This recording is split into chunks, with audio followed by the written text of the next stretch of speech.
How you doing? I'm Darren with Kickin BBQ. If this is your first time to the channel, then welcome. If you've been here before, then welcome back. Today we are going to be cooking up some pork butts on the Ole Hickory CTO. Now I apologize if I'm looking a little rough this morning. I had a barbecue competition this weekend, got home late last night, and we ended up doing pretty good. We got 11th place chicken, first place ribs. I'll throw a picture of those up somewhere in here for you to check out. We got 12th place pork, won the wild child, so won some money for that. 10th place brisket. Ended up 6th overall, so hey, it was a pretty good weekend, won some cash, had a lot of fun, and now I get to cook barbecue again.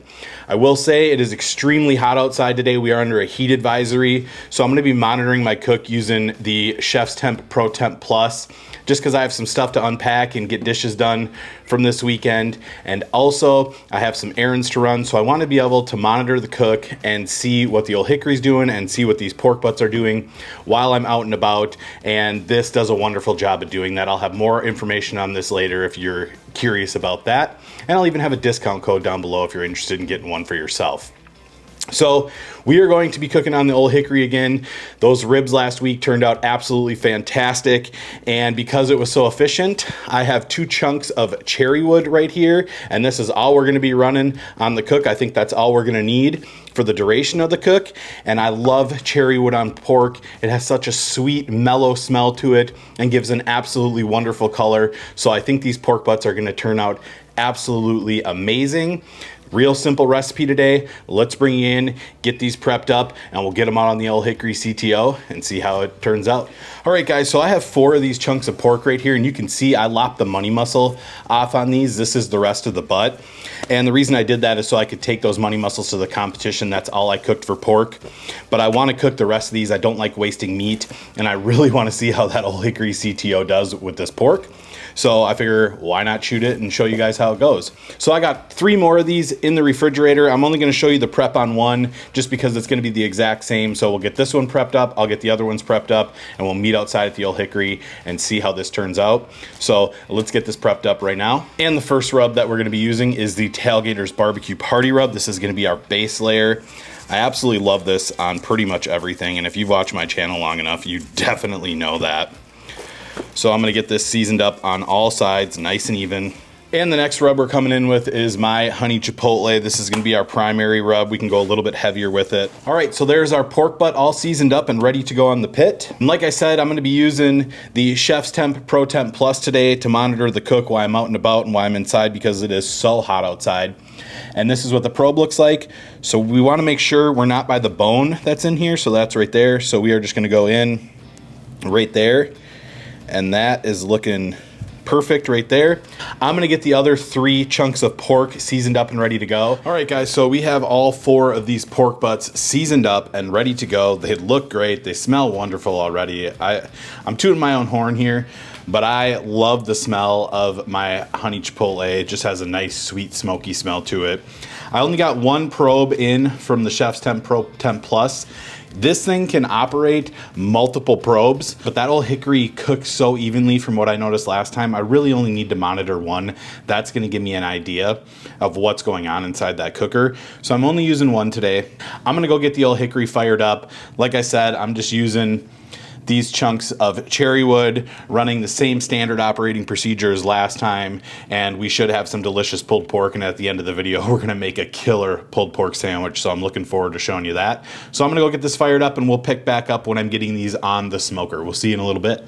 All right, so while the Ole Hickory's coming up to temp, I'm gonna get this alert set up on my Chef's Temp just because I have some errands to run right now. So I'm gonna do custom cook. I'm gonna set the doneness at 165 degrees because that's when I wanna start checking for color. And then we'll just press start cook. Here we go. Start cook. And there we go. So we are sitting at 37 degrees inside that pork butt right now. And once this is up to temp, we're gonna get them on, and it's pretty close right now. So let's get these pork butts on. All right, so let's get these pork butts on. And just like last time, I took out the top rack in here just for filming purposes. There's another rack that can be in there. So all I'm gonna do is I'm going to get these pork butts situated. I'm gonna put this one right here. And that guy's going right there. And you can see that's 4 pork butts on that rack, and there is plenty of room. I could probably fit 6 on that rack, no problem right now. So I'm gonna get this closed down. We're gonna be running at 275 degrees today just because, like I said, it is extremely hot out and I want this to be a little bit hotter and faster of a cook. So we'll check in at 2 hours, and then after that, we probably won't check in until this thing says it's 165 degrees. Also, I only used one split of the cherry for now, so if we have to add another one, we will, but I used the bigger one, so 275 degrees cherry wood smoke. This pork's gonna be amazing. All right, guys, so by looking at the phone here, you can see it's been 2 hours and 7 minutes. Just got home from running some errands. We are sitting at 100 degrees right there. So let's open these up and take a look and see how they're doing, because I have not even peeked at them yet.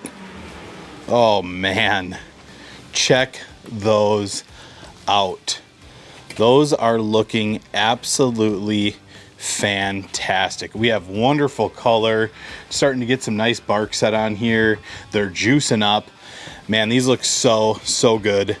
I cannot wait to try these with that cherry wood split on there. It's gonna make a killer sandwich, but I'm gonna get this shut down so we don't lose all our heat, and I'm gonna let them go until they hit 165, at which time I'll bring you back and show you how they're looking and let you know how long it's been. All right, so we're sitting at 169 degrees on these pork butts right now, and I had to let them go a little bit longer. My grandfather stopped by, so I like you guys, but I love my grandfather and I wanted to spend some time with him. So as you can tell, these pork butts are looking absolutely amazing. It's been about 7 hours since we've had them on. We have some great color.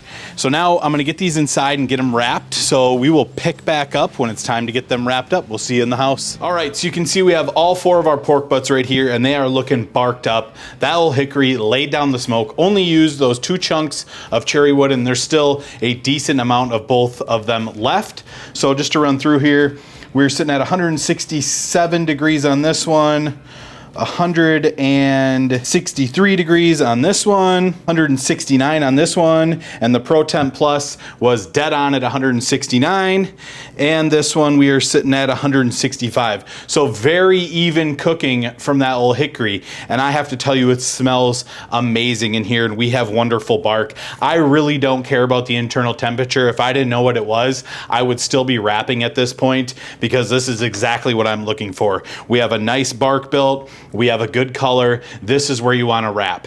And I will say, so we're about 7.5 hours into this cook. It's about 4 o'clock. I got some other stuff I got to get done, and it is miserable outside. I'm telling you, our heat index is like 104 to 109.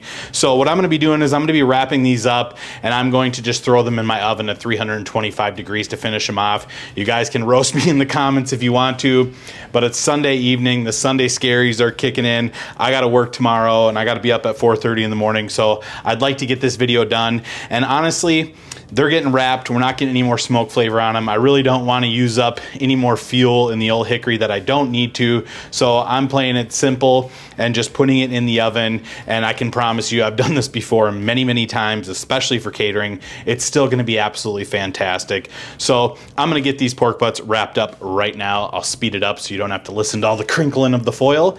And yeah, so give me just a second.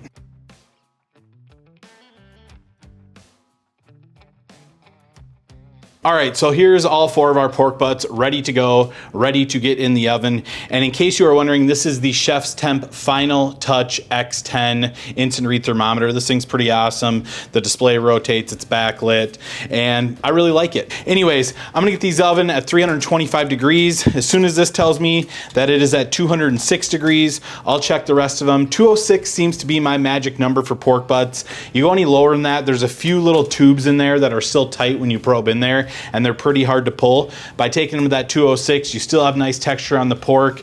It's not going to be mushy, but everything is going to be tender. The fat's going to be rendered, and that's why I also use these pans. Even if these were going back out onto the cooker, I would still pan them. I like to save that juice and reserve it to incorporate back into the meat, so when you reheat it, you don't have a dry product. I'll be showing you that process when these are done. So I'm going to get these into the oven. I'll let you know how long they take. It is approximately 4:19 right now. So I'm gonna get them in, and we will see you when these are done. All right, so while our pork is finishing up in the wrap, we're gonna go ahead and just get a very simple yet delicious coleslaw made up here. I have green cabbage, and purple cabbage, and I prefer using fresh cabbage because I feel like the coleslaw stays crunchier longer, and I like a crunchy coleslaw. If you have a bagged brand you like, absolutely go ahead and do this. Make any changes to the dressing you want, but how I do this is very simple. We're just going straight down, and I actually like to cut these into fourths, about like that. Then all I do is I just shave it super thin here, about like that, and then I'll just break it up into big chunks like so, and just kind of go through and get everything chopped up. And then this will just go into a pan. Any of these like core sections you can take out. Sometimes I like to cut it out before I dice it up like this. Then I'm gonna get started on this green. So what I usually do here is I'll just lop that off right there. This is really hard, and I don't think it's that enjoyable in coleslaw. All right, so then once you have your green and purple cabbage, you can just kind of mix it up, and you see how nice that looks. I think the purple just really adds a nice bit of contrast to that. And now you can either peel a carrot yourself. I just buy this Boathouse Farms brand, and they're always super crunchy. So I think it just makes life a little bit easier. All right, so there we go. There is our coleslaw. You can see it's just very rustic, not really paid attention to how we chop it. Now, if I was doing this to serve as like a side primarily, I'd probably chop these up a little bit finer. But when I'm making it for a sandwich, I like the pieces a little bit bigger. They stay on the pulled pork sandwich a little bit better. And since that's what we're going for today, that's what we're doing. So I'm gonna get this set off to the side, and we are gonna get started on the dressing. All right, now this dressing is very simple. Feel free to alter it however you want. We're coming in with about 1.5 cups to 2 cups of mayo to start here. And this is kind of all by taste after that, so it's really what you prefer. And I'd say that's probably about what we want right there. And I'm using Duke's mayo because obviously it is fantastic. Next, I'm gonna come in with a splash of apple cider vinegar. I would do a little less than what you think you might want to start off, because you can always come back and add more. And I'm going to come in with a pinch of salt, a pinch of pepper, a little bit of granulated garlic here. Coming in with a hefty pinch of white sugar, and then we're coming in with some celery seed. We'll get this mixed up, and that right there is really, really good. So at this point, I'm gonna get this into the refrigerator until the pork's done. You want at least an hour for everything to come together. I don't like adding the dressing to my coleslaw until I'm about to serve it. Again, I like crunchy coleslaw. I feel like it gets a little soggy if you just throw it in there and let it sit for an hour. So I like to put this in a container, throw it in the fridge, let it sit for at least an hour, get nice and cold, and then right before I serve, I'll add the dressing to the coleslaw. So I'm gonna get this in the refrigerator, and the next time you see me, we will be checking in on that pork because it's gonna be done. So we'll see you then. All right, so it has been 3 hours. It's about 7:25 right now, so an additional 3 hours in the oven. You can see this right here says we're at 207 in the probed one. I did probe the rest of them. They are all about 206, 207, somewhere in there. Most of all, they're tender throughout the butt. And I'm gonna kind of show you what that looks like right here.